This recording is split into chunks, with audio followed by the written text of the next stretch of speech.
नमस्कार माझ्या बालमित्रांनो आणि मैत्रिणींनो. आज मी तुम्हाला एक कविता सांगणार आहे.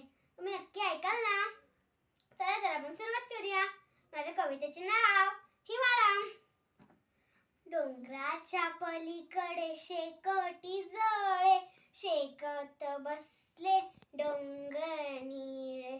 उंच आभाळात रंग जुळे, तळ्यात संथ धुके विरघळे.